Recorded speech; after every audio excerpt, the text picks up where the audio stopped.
Good evening po sa lahat. Muli, ako po si Bai Bukang Liwayway, Chieftain Administrator po ng Remontado Dumagat Tribe of NCR and Rizal. Ngayon po ako ay nagpapasalamat po sa Panginoon sa araw-araw po ng protection niya, kanyang mga gabay, at sa kanyang mga pag-provide po financially, physically, emotionally, spiritually po. Na kanya pong sufficient na grace po na kanya pong pinifield sa amin po sa araw-araw, lalo na po ako po bilang Chieftain Administrator po ng Remontado Dumagat. Sa ngayon po ay nais ko muna pong magpasalamat kay VP Sara Zimmerman III sa kanya pong mga pag-support po sa Remontado Dumagat Tribe na documents, sa kanya pong mga response na napakalaki po na naitulong po sa aming dokumento. At lalong-lalo na po kay President Bongbong Ferdinand Marcos Jr. sa inyo pong suporta at sa inyo pong pagtulong po sa amin po sa Tribo Remontado Dumagat Tribe. So ngayon po ako ay nagpapasalamat din po kay Chairperson Jennifer Pia Sibuglas sa kanya pong pagsagot at pag-response din po sa amin. Kahit hindi man po siya nakaka-response sa amin ng face talaga, yung face-to-face kami.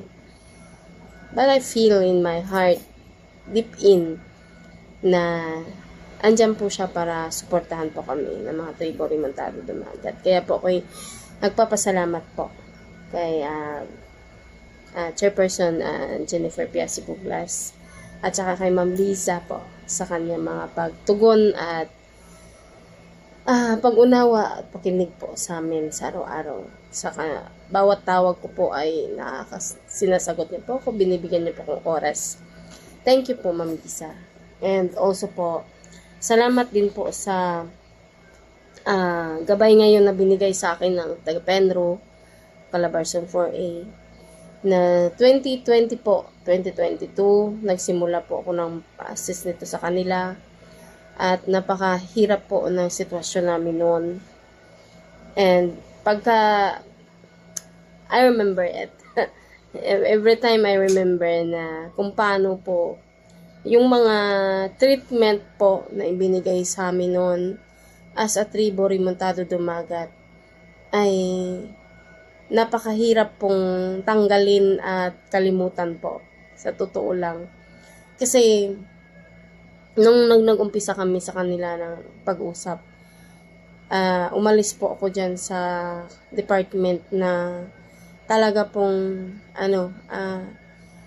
very po ako, disappointed. At doon ko lang po naramdaman yung ganong napakahirap na pakiramdam na hindi ko maintindihan kung iiyak ba ako, magagalit ba ako, o hindi ko maintindihan po yung feelings that time sa discrimination. Is a very disappointed talaga. So, inunawa ko na lang kasi syempre sa dami pong mga katribuhan na nagamit ang katribuhan ay isa na po kami doon na pinagdidiskitahan. And sa ngayon po nagpapasalamat po ako sa inyong suporta. So, ibinigay niya po ngayon sa amin na survey authority ay amin na pong na dahan-dahan na po ng na ipoprovide ang requirements. So, ang hirap pala talaga ng pag-ayos ng requirements po ng dokumento po ng ancestral land domain. Bilang isa sa mga nagmamay-ari ay nakakaramdam din po ako ng hirap na sa pagproseso. So that's why naintindihan ko na bakit ang dami namang hindi sumusunod sa tamang proseso ay kumbaga dinadaan na lang sa pera kasi may mga pera sila eh. Ayaw kasi nila ng ganitong proseso na matagal tapos may problema pa sila kasi hindi sila pwedeng i-response nito at hindi rin sila pwedeng bigyan dahil they are not the one na hindi po sila yung totoong may-ari. So, talagang lalo silang mahirapan. So, ako na isa nga sa one of the owner, hirap nga sa totoo lang. Kaya, pagka wala talagang sumusuporta financially, ay talagang mahirap at hindi talaga nakakapaglakad agad at hindi makakapag-transaction dahil sa isang araw lang po ng aming transaksyon na I spend to 2,000 a day sa aking mga transaksyon. Wala pa po yung mga payments kasi minsan pagka malayo talaga nagtataxi ako kasi siyempre hirap po maglakad ng napakainit. Lalo-lalo po ako lang po ang gumagawa ng mga dokumento. Katulad ko lang po ang nakakagawa ng mga libro. Ito po, tinulungan na po ako ng aking mga katribuhan leader. Mahirap po talaga sa sitwasyon na maglakad pa po ako nung napakalayo. So, talagang nagtataksi din po ako. So, minsan sa Maynila talaga alam na po natin na matraffic talaga. So, malaki talaga na babayaran ko. Kaya naka-spend po ako ng 2,000. Siyempre, pagkain pa po namin 3. So, mahirap talaga na wala pong nagsusupport ng financially. So, I really thank God na ang Panginoon po nagpo-provide ng mga gastusin sa aking mga transaksyon. Kaya, papasalamat din po ako sa aking mga katribuhan na nag-aambagan para po sa aking mga transaksyon. So, ito na po. Okay na po ito. At waiting na lang po tayo sa next na gagawin. So, dito po ay marami po talagang kailanganin sa requirements po ng Survey Authority. Pero okay lang kasi I know naman na ipoprovide po ng Panginoon yan. Si Lord Jesus po ang gagawa ng paraan. So, ito po yung una namin kasing na payment is 3,325. 25 ba? Yes, tama po. So, ito po yun. Hiningi ko po kasi yung CM po ng kadastro. Sa kadastro po ako kumuha una. So, that time po ang payment talaga is nasa 11,000. So, praise the Lord naman at sa ambaga naman ng katribuhan ko, nabuo ko po yung payment po ng 3,325. So, nabayaran po namin po yung kadastro. So, ngayon naman po, ang next po na binayaran namin is eto na po yun, yung lot data and description po, computation. So, ito na po yung binabayaran namin. So, iniisip ko po na sa 14,000. So, I really thank God na 1,000 lang po ang na payment. So, pagka pumupunta ka po doon sa sa DNR po, malayo po yun sa Laguna eh. Minsan, talagang hindi ko kaya yung madaling araw magbiyahe. Tapos, gabi na po dumadating. Kasi, syempre, malayo po yun. So, yung pagkain din, tapos pamasahe. So, really thank God ako nandyan si Datulaban na nagdadrive po siya at pinapagamit po sa amin yung sakyan niya. Tapos, siya po ang nagdadrive. Kaya gas na lang po ang nagagastos namin. So, yung gas namin more on, pati yung mga, sa toll gate siya naman ang babayad. Hindi ako minsan nag-share din siya sa ulam, ganun. So, gas lang talaga. So, ang gas namin minsan nasa 1,800, 2,000, minsan 2,300. So, i-release mo po yung araw-araw namin punta po doon. Naka-spend po kami ng 6,000, pati po yung mga bayaran. So, hirap po talaga pagka walang sumusuporta sa tribo. Pero, napakabuti ng Panginoon kasi God will provide talaga. So, malapit na po itong projects po ng tribe. Actually po, itong projects na po ito, hindi po ito lang sa amin. Ito po ay para po sa buong katribuhan. Nang sa ganun po ay ang buong katribuhan naman ay aangat din ang buhay. Alam ko din po na hindi po lahat kasi, nobody's perfect. Ang mga katribo kasi, ang kanan ko, pagka may pera nandyan to support, pero pag wala, di mo maasahang magsusuporta po sila. At ang katribuhan din mismo ang naggagawa ng mga bagay ng pagsisira. Pero tuloy lang po tayo pag nasa tama po tayo. At wala pong makakasira pag nasa tama ang gawa. So, I remembered kasi sa ginawa po ni Dato Dapig, ni Noel Marta. Ginamit niya po itong si Bai Binangonan na ang tawag sa kanya si Binangonan kasi taga-Kalumpang po siya. Taga-Kalumpang Binangonan. So, nauna po talaga siya sa akin sa paghingi ng tulong para maayos ko ang dokumento. Pero, ako po talaga legit ang aking dokumento. Siya po ay hindi. So, naintindihan ko naman yun kasi andun yung ego andun yung pride, yung ganon, kasi mas matanda po siya sa akin, ako bata pa. So, hindi ko po maintindihan bakit po ganon ang bigla ang pagbabago po ng mga leader po sa akin. Wala ko po akong naintindihan na dahilan.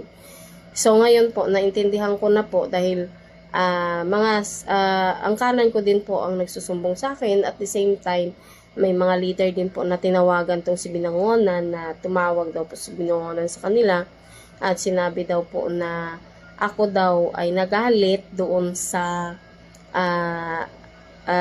pagpunta po daw niya sa aking angkanan sa daw po sa ayuda na kanya pong binigay. Actually, hindi naman po ako galit doon sa ayuda. Sino ba naman ayaw doon sa ayuda na maibigay sa pamilya na makakatulong sa aking angkanan at pamilya? Sino ba naman ang hindi natutuwa at masaya doon? Galit lang po ako doon dahil po ang puntan niyo po doon is maligo lang at mag-arkila po ng kubo nila doon po sa Tanay Daraitan.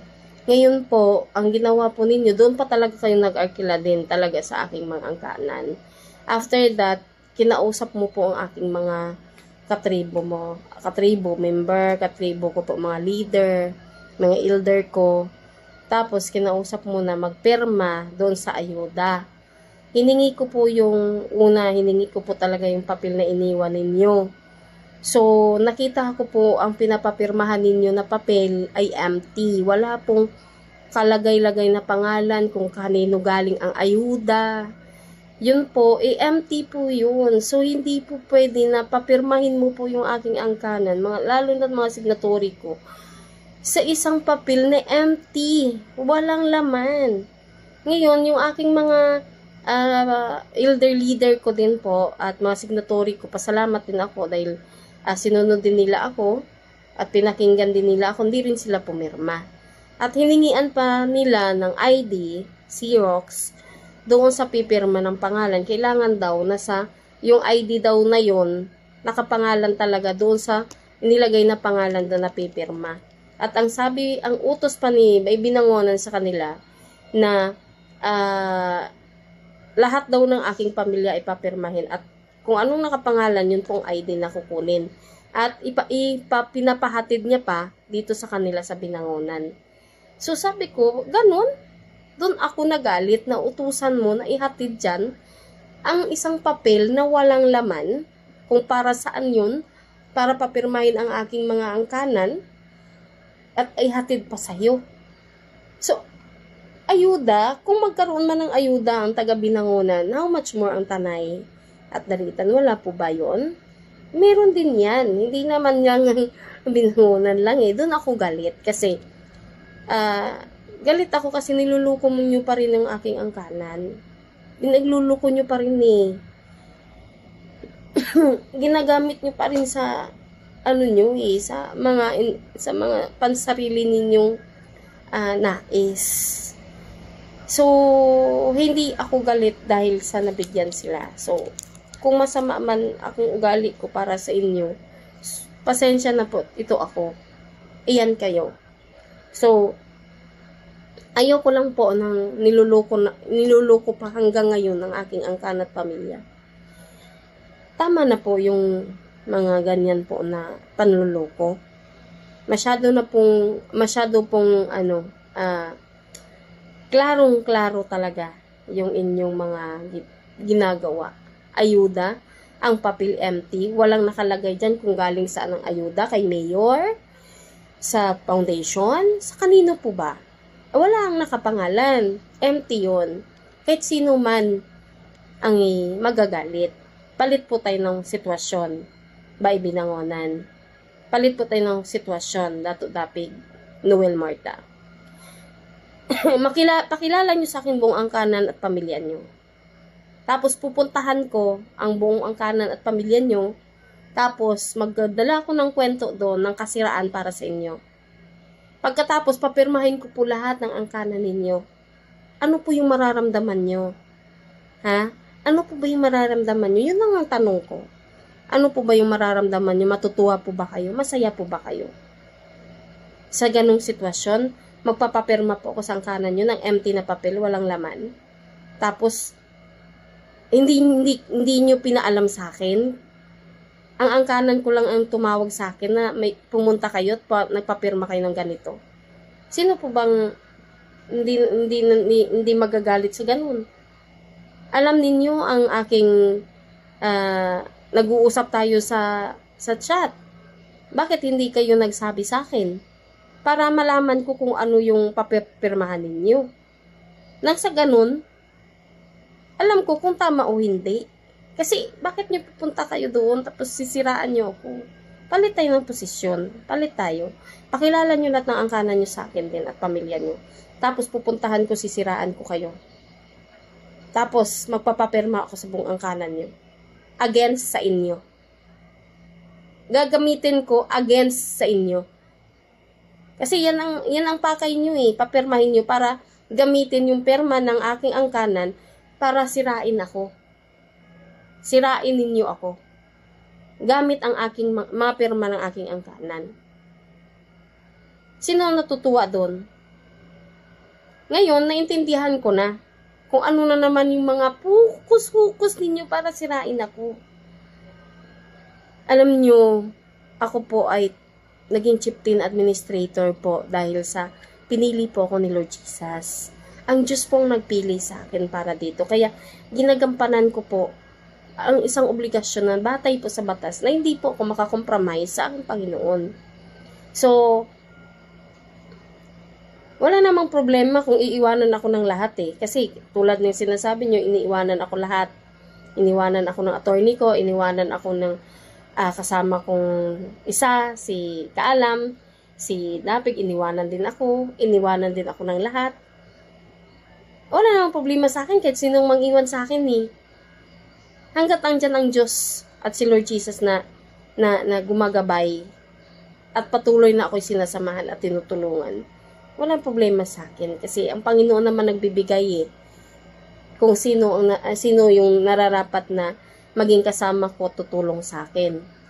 So, ang sa akin lang naman, sabihin yung totoo. Kasi mga kwento ninyo, kasiraan sa akin, di totoo eh. Ha? May karapatan naman po sana, siguro akong magalit. Kasi hindi naman po tama yun. So, yun lang pong akin. Kung ano man po yung katotohanan, ay wala namang problema sa akin kasi nobody's perfect at saka ang lahat ng tao naman may desisyon. May sariling desisyon, may sariling kagustuhan. So, hindi ko po hawak yon. At wala po akong posisyon para hawakan yon. So, nirerespeto ko lang po lahat. Si Bay Attorney, nirespeto ko yan. Dato Kaalam, nirespeto ko yan. Si Dato Noel Norta, nirespeto din kita. Kahit sobra na ang hirap na ginagawa mo sa akin, Dato Dapig, Noel Marta. Sobrang hirap na. Mula sa umpisa ng pagkilala natin, nagkakilala tayo dalawa. Hanggang ngayon, sobrang hirap na pinagawa at ginawa mo sa akin. Pero wala po kayong naririnig at nasasabi sa akin. Ngayon lang po ako nag-ingay. Kasi, siyempre, pag napuno naman, ang tao lang ako pag napuno ka, siyempre, magagalit ka talaga. Alangan man na matutuwa ka pagka sa isang bagay na puno ka na, hindi ka iimik. Siyempre, pag napuno naman, kaya kung may gagawin kayo, huwag yung punuin. Yun lang ang sa akin. So, salamat po sa lahat, sa mga suporta at sa gabay at sa biyaya po ni Lord Jesus. Thank you Lord Jesus, saka sa aking pastor, Pastor Jimmy Justo, si Pastor Cordoba, si Pastor Sherwin. Salamat po sa inyong tulong at suporta by prayers po sa inyong mga panalangin para po sa akin dito. Ako'y nagpapasalamat po sa aking mga pastors and brothers and sisters. Thank you po sa support ng inyong prayers po sa akin dito sa pag-asikaso po ng aking dokumento dito as a Remontado Dumagat Tribe. So, sa ngayon po ay nagpapasalamat po sa lahat. And good evening po and God bless po sa bawat isa.